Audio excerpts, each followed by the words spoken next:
So, morning everybody, it's been a while. As you can see, my hair is starting to grow back now. I don't know if anyone noticed in the last couple of videos. I can't even remember when I did them. Would have been July, August time maybe. I was wearing a hat all the time because I lost my hair, which I'll get into in another day. But everything's looking better now. And yeah, it's the first video I've done for some time. I'm sat here, my little boy's having breakfast, so please excuse me if I've got to tend to him quickly. I'm just looking at him and thinking how lucky he is. Growing up as, 18 months old now, the future is bright from a football perspective for him.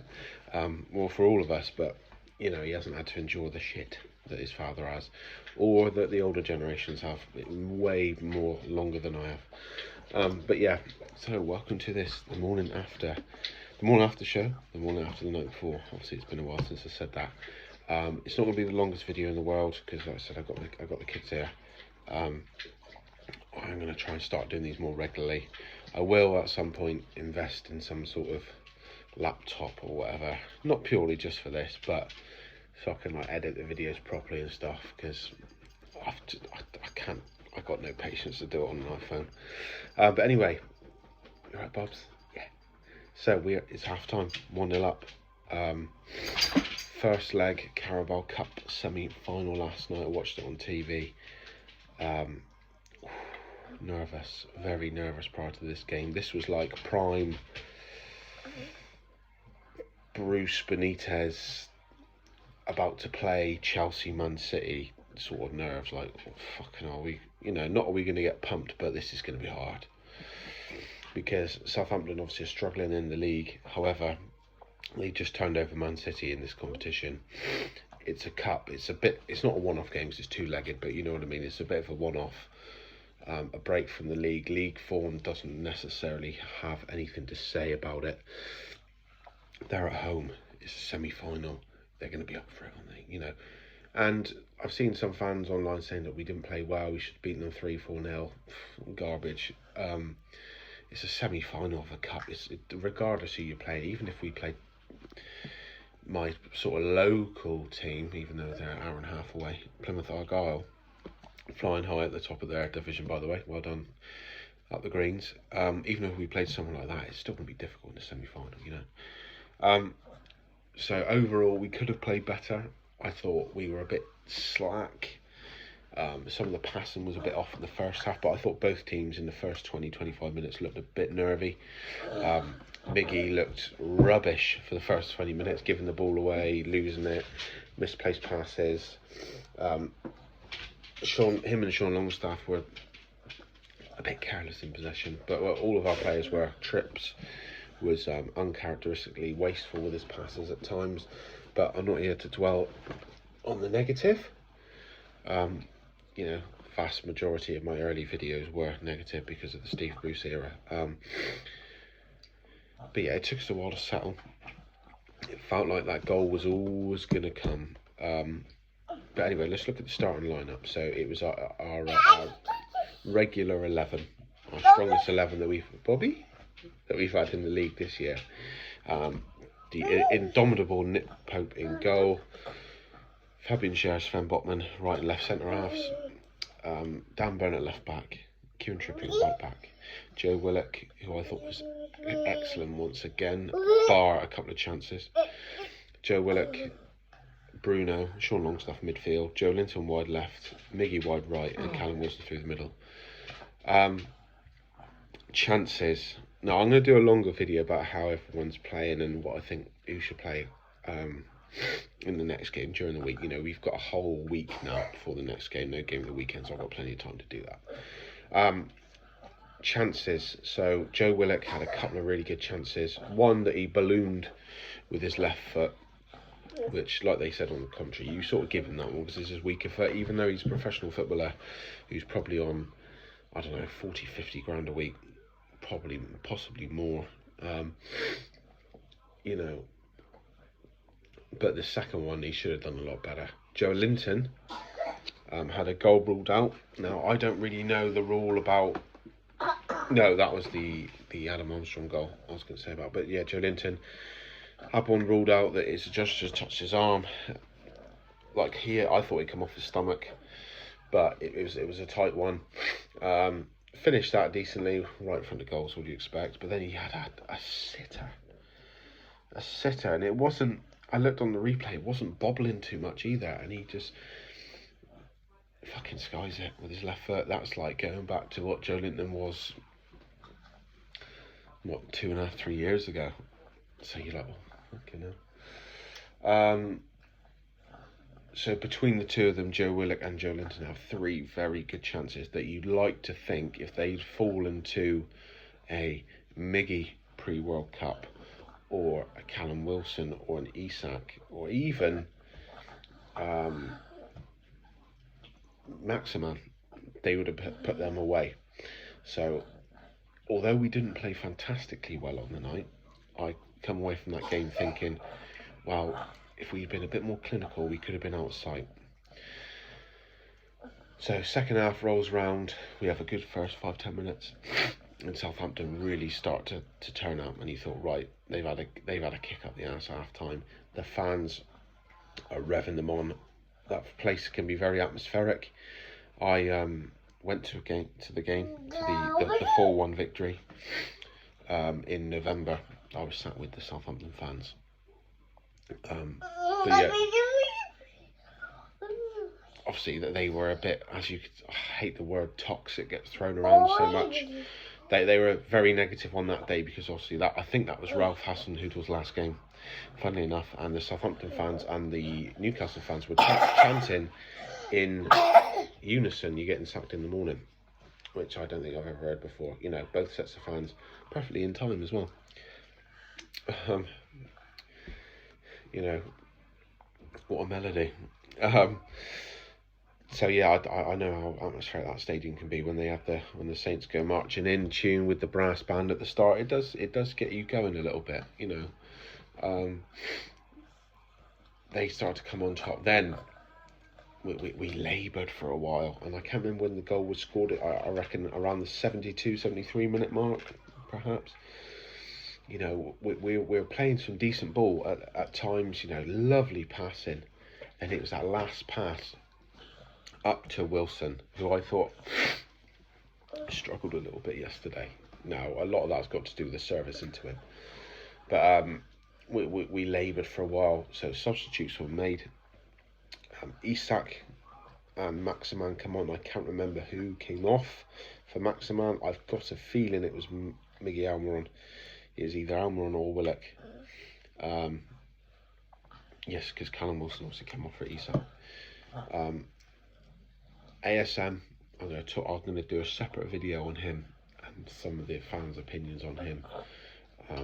So I've got to do an overall video and a Maximin video as well this week coming up. But I thought he was terrific last night. He was on it. He didn't give the ball away from what I saw. Looked like every time he took a man on, he was never going to get tackled. And towards the end, when their centre half got a second yellow card, I think he breezed past 2 or 3 players, and he'd done this guy. He dropped the shoulder, he'd done him. And the form he showed last night, I would have bet my bottom dollar that he would have gone and slotted that in the bottom corner. Obviously, this Croatian guy, I can't remember his name, he was the last man. Done him, and then he was 1-on-1 with the goalkeeper, and like I said, I would have had full confidence on Alison Maximin to finish that, bury it. As it happened, you shaking your head, Bobbs? You don't think so? He would have. As it happened, he was fouled, he was taken out. But he looked on the ball last night, big time. And Isak had a quiet first 5-10 minutes, I thought. You know, at one point, I think we were defending a corner, and he was marking something. I thought, oh, fucking hell, yeah, I forgot you were playing. Even though you'd only been on the pitch, you know, like, as I say, 5-10 minutes. But yeah, what an assist that was. Now, the commentators gave Joelinton a lot of credit for making his moves into the box, which I echo that. You know, considering particularly the one that was ruled out. He did his job, he put the ball in the back of the net, so you can't say nothing about that. But the one that he ballooned over the crossbar, you know, a lot of players would have been thinking, oh,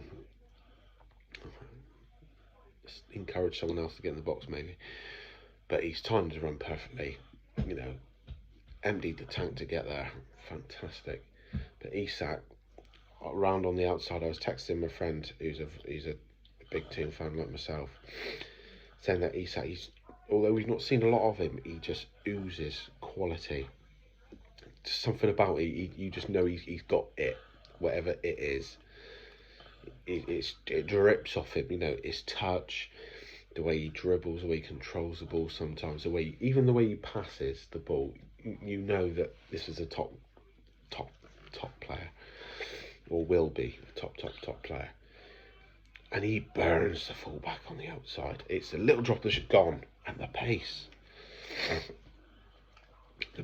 He, you know, I know he's right-footed and Miggy's left-footed, but that was what Miggy was doing pre-World Cup, burning people on the outside, you know, showing that electric pace and that confidence to dribble on his right foot or down his right side. You know, the goal against Tottenham for Miggy Almiron being the prime example. But what, and the cross, I know a lot of Premier League footballers will look at that and think, well, that's our bread and butter, just a low driven, not even driven, but a decent pace on the ball, low pass into the box. But I thought it was perfect. Great goal. It felt like 10 seconds later, but it was probably 2 or 3 minutes later. We don't deal with a Southampton attack. It comes to James Ward-Prowse on the sort of De Bruyne territory, right hand side of outside of the box, right hand side. He crosses it in. We don't, like I said, we don't deal with it. It goes beyond. It comes back in, and then it's. I thought it was an own goal at first, because to me, it didn't look like Armstrong got a Do you want this, Bubs? Got a definitive touch on the ball. I thought he got across. Excuse me, and it's come off Dan Burn, which is what happened in the end.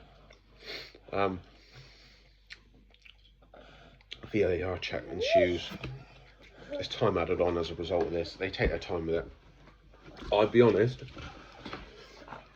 I wasn't sure, because it's come off his hand and then it's hit Dan Burns' knee.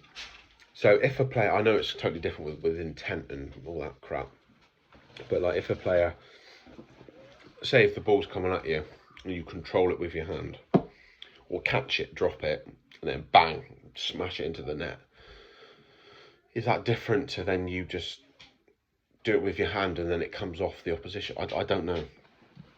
There was a handball in there. I don't think he meant it by any means, because the ball just came fizzed in, you know, and it was just there. But by the new laws, that is a handball.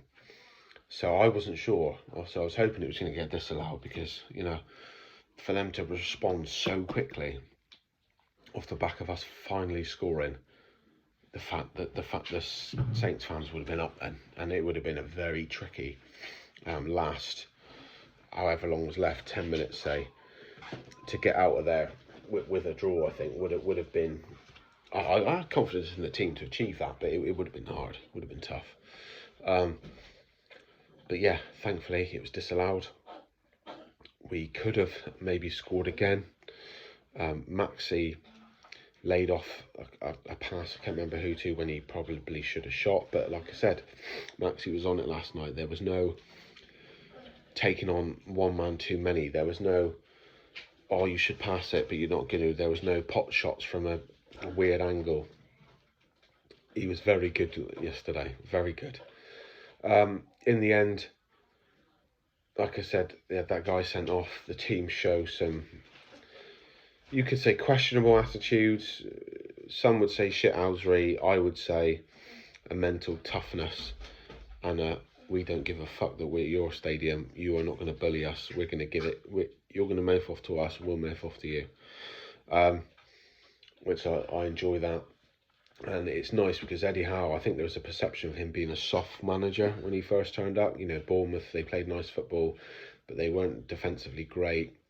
Now, that's got nothing to do with the manager's character and how tough he is. But I think Eddie has said a few times, you know, whenever players have got in a bit of bother and pushing and shoving. I know it's nothing really, it's just handbags in it, but he's encouraged that.